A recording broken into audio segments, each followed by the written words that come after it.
Vicky's first day at work! And my time to leave. My time to leave my baby boo.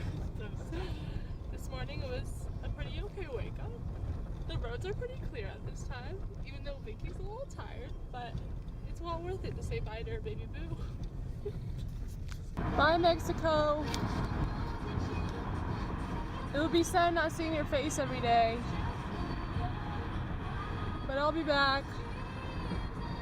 Goodbye.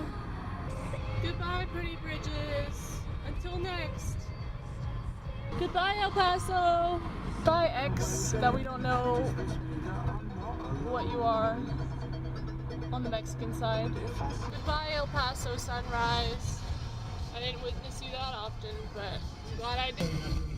Goodbye. Bye, baby boo. Bye, big friends. Big friends, be safe. Get out of comfort zone. Thanks for driving. I'll miss you.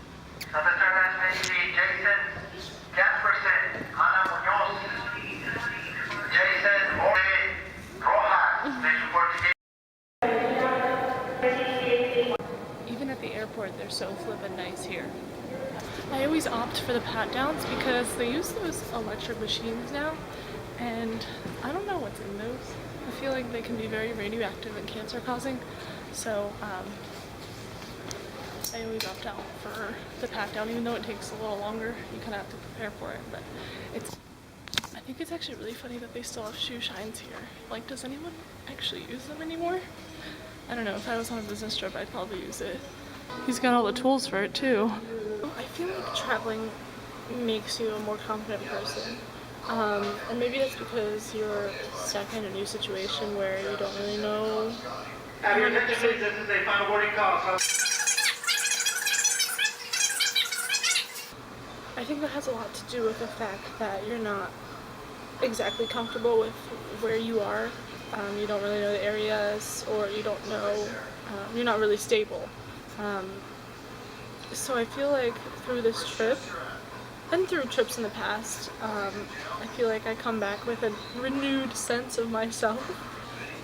So it's really refreshing to go on trips like this where you refresh your confidence, I guess, because now I can start this school year with, you know, just a new perspective on the world, I guess. So anyways, that's all I wanted to say, because I was just thinking about it while staring out the window and eating my potatoes, and I was like, wow, this trip, just like many other trips, when you come back from it, you're like, wow, I could take on this world, like, nothing can stop me. One other thing, I've been wearing the same like 5 to 6 clothes this whole week because I wanted to pack super lightly, and I did, and it was super pain-free and hassle-free, but I've been reusing like the same jeans and shirt for a while now, so I'm so excited to like wash them all and wear different clothes. But yeah, I highly recommend, if you're traveling like road trip or whatever, and you want to be stress-free, literally pack the minimal amount of stuff and just like wear all the clothes, because it totally works. And I was super hassle-free, and I never thought I was forgetting anything because I knew what I had. So it's a little tip. Overhead compartment. If your items do not fit properly, please I will advise you when they must be turned off. Portable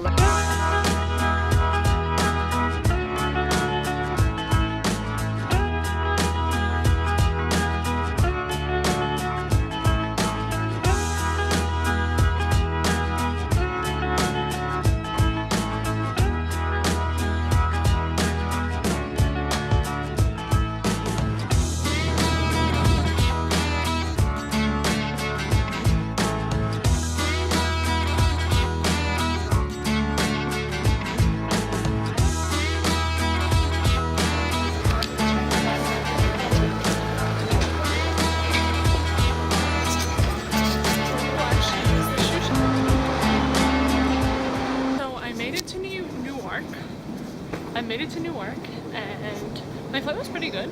I made the mistake of choosing the back seat, which has a lot less legroom and is way smaller.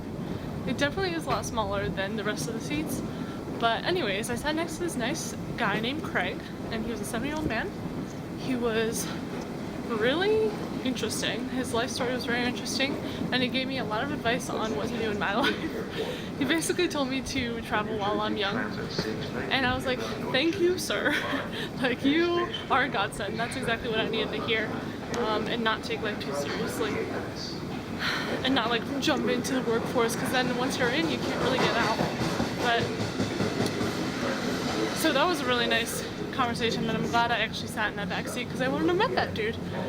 He's originally from New York, but he lived in Houston now, and he's been living there for 40 years, and I'm like, I want to live in Houston. Well, that's great. Anyways, now I'm at the train station and waiting for my train. It's at 6:36, so I have like 15 minutes. It's not even that chilly out. Honestly, I was expecting it to be a lot cooler out here, so maybe this winter won't be that bad. I'm by myself on the train, but I came onto the train when it was jam-packed. There's people going from New York at rush hour-ish. It was like 6:30, which is like super late if you ask me, but it was literally jam-packed, like shoulder to shoulder. I was standing until like one of the stops where they all like got out, but they all looked so depressed. Like, it was so depressing. Like, I don't want to work in New York. Like, who wants to do that and like come home at 6:30 and then have to go back to work at 7 a.m. Like, that's not a fun life at all. But that was really weird. But luckily they all got off, so I'm alone on the train. Going to the next stop. Going home finally. Oh, it just really disgusted me and put a bad taste in my mouth. And I would never work in New York. That's all I wanted to say. So I'm home, and look what Brad has. And Sebastian's using. Brad, what is this? It is the Samsung Gear VR. It's virtual reality headset for the Galaxy S6. You look so dumb. This is so But I'm sure it's kind of cool inside. That's so cool. You look like you're trying I know, I too look hard. like an idiot, but this is... You look like you're trying too hard to be future.